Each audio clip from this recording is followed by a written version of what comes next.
ও কিলে যেতে জিয়ানে খারানো খারাপ যেতে জিয়ানতে মনে হচ্ছে শুরু ইয়মরা মাহফিলে আইলো এটাই তো আমাদের কামাল ঠিক কিনা কথা ইয়মরে কিন্তু ধমক টমক দিন না কেউ এটারে এখন রাষ্ট্র সভা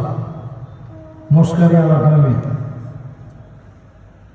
তাহলে 1 নাম্বার বলার পরে 2 নাম্বার বলছি এবার 3 নাম্বারটা শুনুন পৃথিবীর মধ্যে কি হবে আল্লাহর হাবিব বলেন যাকাতু মাগরামাত জায়গায় জায়গায় যাকাতে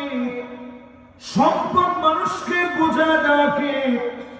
বড় ধরনের জরিমানা মনে করবে আমাদের সম্পদের ধনীদের যখন সম্পদ আসতে থাকে অনেক ধনী আরো ধনী হয় শুধু খুশি হতে থাকে যাকাতের সময় আসলে আপনাকে অনেক বড় ইহসান করে ফেলেছে এমন মনে করে যাকাতের শাড়ি আর লুঙ্গি আপনার